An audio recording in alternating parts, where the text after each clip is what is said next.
सतखंडागम है, उससे समकालीन कसाय पहाड़ सूत्र है, आचार्य कुंद स्वामी के ग्रंथ हैं, वो भी उतने ही प्राचीन हैं, लेकिन सिद्धांत के मामले में सतखंडागम से बढ़कर के वर्तमान में दुनिया में कोई शास्त्र नहीं, ग्रंथ नहीं। उसे वहां विराजमान भी किया है और सुबह सतखंडागम की शोभा यात्रा भी निकाली। आजकल तो वो ग्रंथ छप भी गए, बड़े बड़े विद्वानों ने उनकी टीका की, बड़े गजब के ढंग से इस ग्रंथ का विस्तार हुआ।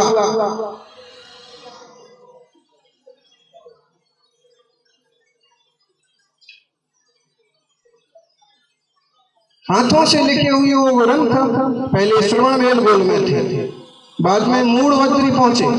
उनकी भाषा प्राकृत लिपि कन्नड़, हिंदी नहीं, देवनागरी लिपि नहीं, कन्नड़ लिपि प्राकृत भाषा।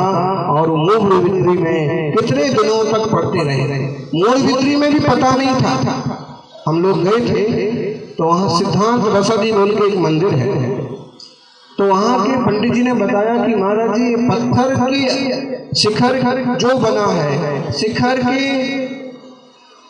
अंदर थोड़े से पत्थर लगा करके उन पत्थरों के ऊपर एक ग्रंथ भरे हुए थे, रखे हुए थे।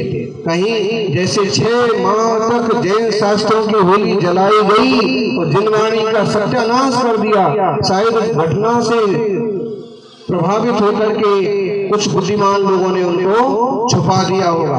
तो बोले एक दिन ऐसा हुआ कि यहाँ झाड़ू लगाता था नीचे, तो उसमें से कुछ छोटे छोटे ताड़ पत्र टूट के गिरे। तो आपस में बातचीत हुई कि 2-4 दिन से कहिए कि हर 8-15 दिन में एक छोटा छोटा ताड़ पत्र का टुकड़ा मिलता है, तो ये कहाँ से आता है। गौर किया तो मालूम पड़ा कि पत्थर के बीच में से छोटा सा गिर के आता है। तो मालूम पड़ा कि यहाँ क्या है, खोला तो वो 2000 साल पहले हाथ से लिखे गए, 1000 साल पहले हाथ से लिखे गए वो शास्त्र वहां मिले। फिर कन्नड़ के विद्वानों ने जब लिया 200 साल पहले लगभग जब उनको मिले, तो देखा कि ओ ये तो सतखंडागम है। तो वहां के विद्वानों ने उनकी सार संभाल की। भट्टारक जी ने दर्शन के लिए रखा और सिद्धांत दर्शन कहलाने लगा। और यहाँ के लोग जाते और उन शास्त्रों के दर्शन करने के लिए जो कोई कहता कि निछावर राशि दो, तो निछावर राशि देके कैसे भी दर्शन करते। एक बार कुछ सेठ भी यहाँ से गए, कुछ पंडित भी गए, और उनको विचार आया कि केवल दर्शन करने से तो काम चलने वाला नहीं है, इनमें क्या लिखा है। वहाँ एक विद्वान थे जो हिंदी के अक्षर समझते थे, कन्नड़ समझते थे। उनको तैयार किया कि आप ये सारे कन्नड़ भाषा को आप हिंदी में कर दो, देवनागरी में कर दो। भाषा तो प्राकृत ही रही, लेकिन अक्षर सबके साथ देवनागरी में कर दिए। भट्टारक जी ने बड़ी मुश्किल से, बड़ी शर्तों पर, एक कागज बाहर नहीं जाएगा, दिन में ही केवल लिखाई होगी, और हमारा आदमी देखता रहेगा, क्योंकि बेशकीमती चीज है ना वो।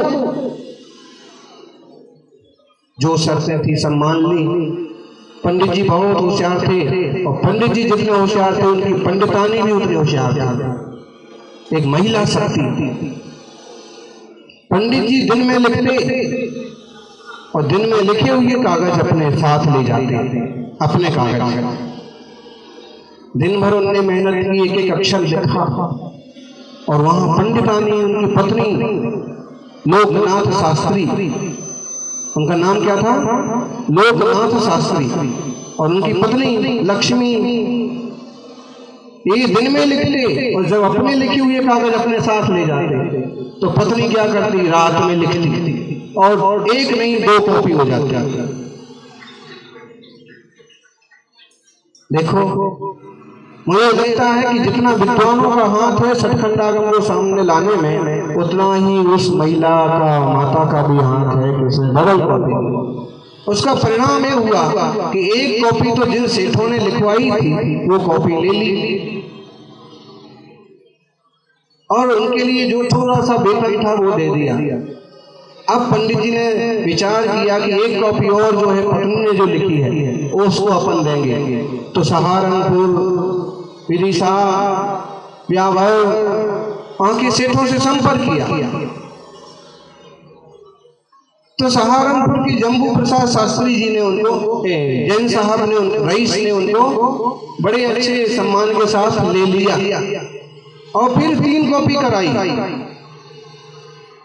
फिर उसके बाद गणेश प्रसाद वर्णी की कृपा से कई सारे विद्वान तैयार हुए और विद्वानों ने उन ग्रंथों का अनुवाद किया और आज सठखंडागम धवला पुस्तक 16 के रूप में छप करके हम सबके बीच में है, हम उसे पढ़ते हैं।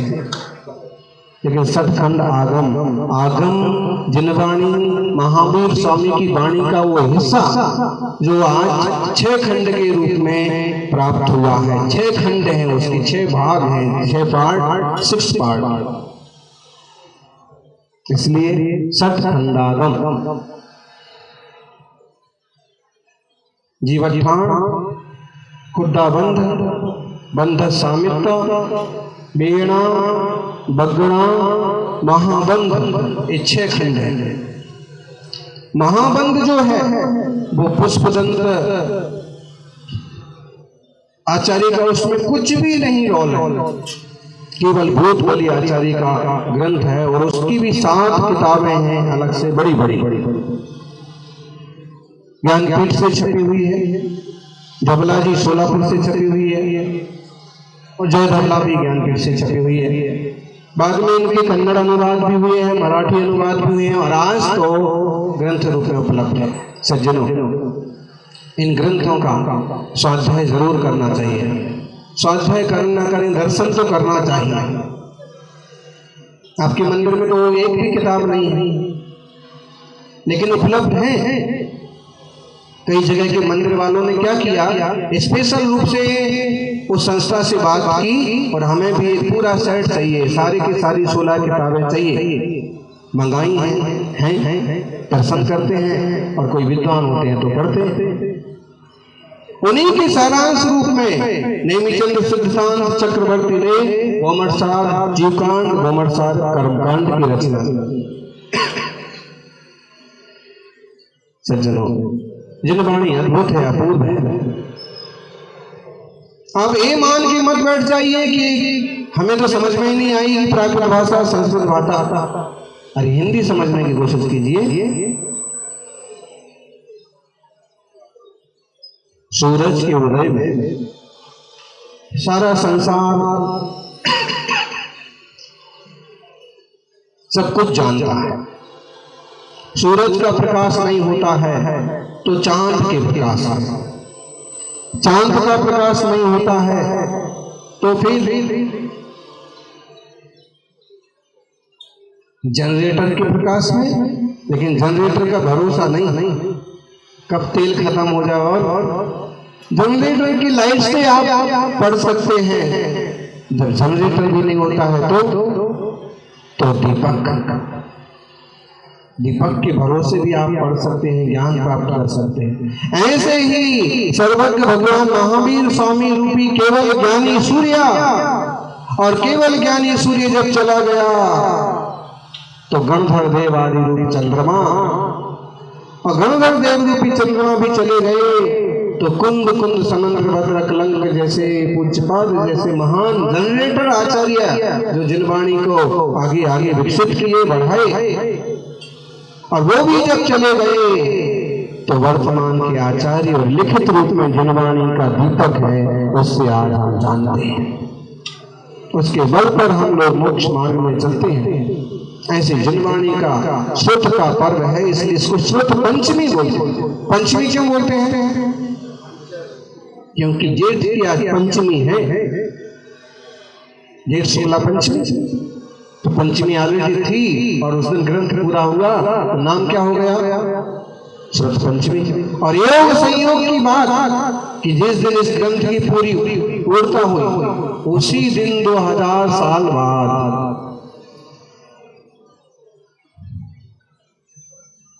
महाराष्ट्र के जयसिंहपुर में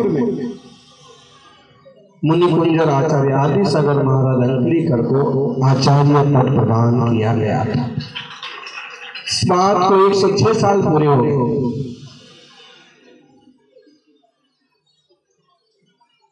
इस जमाने में वो अद्भुत अकेले ऐसे आचार्य थे, बड़े तपस्वी साधक थे। सज्जनों, श्रमणों की परंपरा, शास्त्रों की परंपरा बहुत प्राचीन है और श्रवणों के वात्सल्य की चर्चा भी बहुत विस्तृत है। व्यावर के श्रावक हैं। एक जमाने में वहां पर आचार्य श्री शांति सागर जी और आचार्य श्री शांति सागर जी दक्षिण और छाणी दोनों का बड़ा विस्तृत आनंदकारी ज्ञानवर्धक चतुर्मास हुआ था, वात्सल्यपूर्ण। तो ये श्रमणों की, आचार्यों की, शास्त्रों की परंपरा बहुत ही प्राचीन है, मंगलकारी है, प्रत्येक जीव के लिए हितकारी है। अगर जिनवाणी ना होती तो हमें कुछ भी नहीं सूझता। कैसे मालूम पड़ता नमोकार, कैसे मालूम पड़ता अहिंसा, सदाचार, शाकाहार, 5 अणुव्रत, कैसे मालूम पड़ता आत्मज्ञान, आत्मानुभूति, भेद विज्ञान, कैसे मालूम पड़ता कि सच्चा क्या और झूठा क्या, प्रभु क्या और संसारी क्या, संसार क्या और मोक्ष क्या, जिनवाणी से तो मालूम पड़ता। इसलिए जा वाणी के ज्ञान दे, सूझे लोकालो, लोक और आलोक सूझता है। भाई इस पर्याय में मस्त मत हो जाओ। इंसान बने हो बहुत अच्छी बात, इसका सदुपयोग करो।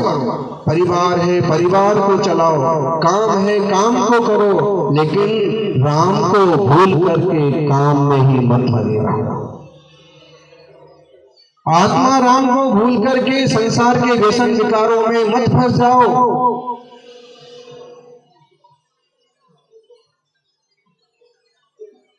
गलत रास्ते नहीं जाना।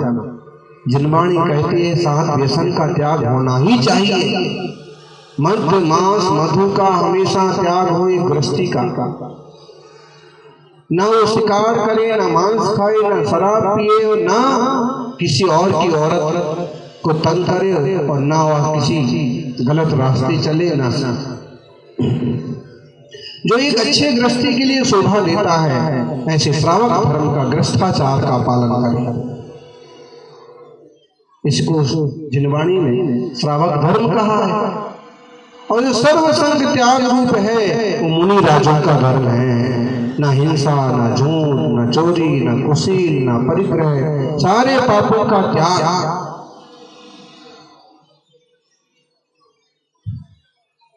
और ग्रस्त सारे पाप पूरी तरह से तो नहीं छोड़ पाता है, लेकिन कोशिश करता है कम से कम गलतियां करके अच्छे से अच्छा जीवन जीना।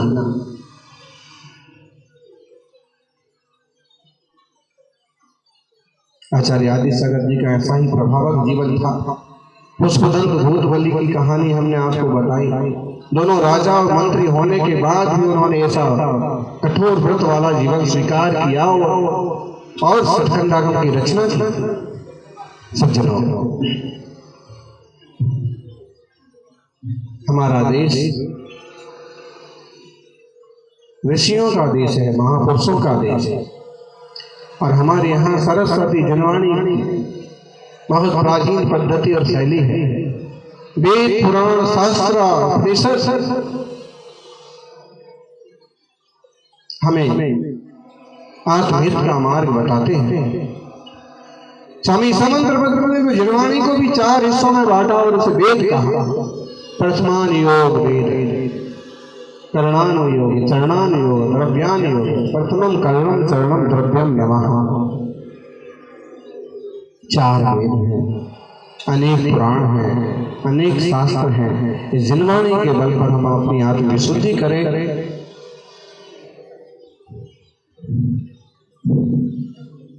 आज शुक्ल पंचमी के दिन शास्त्र की सिर्फ पूजा ही ना करें।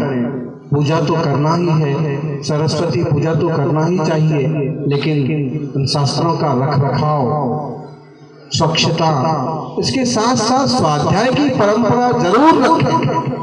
हर नगर में स्वाध्याय होना चाहिए। सरस्वती भवन है लेकिन स्वाध्याय करने वाले लोग गिनती के, देश में गिने चुने सरस्वती भवन है। एक ब्यावर में है, आरा में है, जयपुर में है, गिनती के हैं, सोलापुर में है, लेकिन सरस्वती भवन, जिनवाणी के भवन भंडार जैसे भवन हो, जिनवाणी के रखने की अलमारियां हो, तो स्वाध्याय करने की शैली भी होना चाहिए। और नई पीढ़ी के हिसाब से मोबाइल पर भी उसको विकसित किया जा सकता है, नए रूप में भी लाया जा सकता है। सभी लोग जिनवाणी का स्वाध्याय करके अपनी निष्ठा मोक्ष मार्ग के प्रति व्यक्त करें।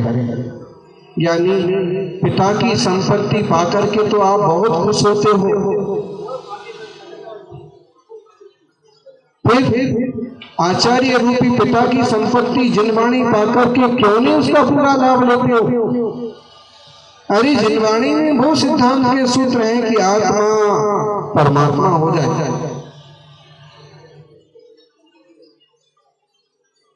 भारत का संविधान जितना महत्वपूर्ण है, जिनवाणी के सिद्धांत भी उतने ही ज्यादा महत्वपूर्ण है, उससे ज्यादा महत्वपूर्ण। इसके बल पर जीवन की धारा सही दिशा में जाएगी, हमारा कल्याण होगा, सबका कल्याण होगा। कौंडेज ग्वाला की कहानी सुन रखी आपने। एक ग्वाला जंगल में से एक शास्त्र पाता है, सारा जंगल जल गया लेकिन एक पेड़ देखा हरा है। पास में जाके देखा उसमें कोई शास्त्र रखा है, शास्त्र उठा करके सोचता है शायद ऋषि के कारण से पेड़ जलने से बच गया, जिनवाणी के कारण से। ये किसे देना चाहिए? उसने अपने सेठ को कहा, मालिक गाय चराने गया था और शास्त्र मिला।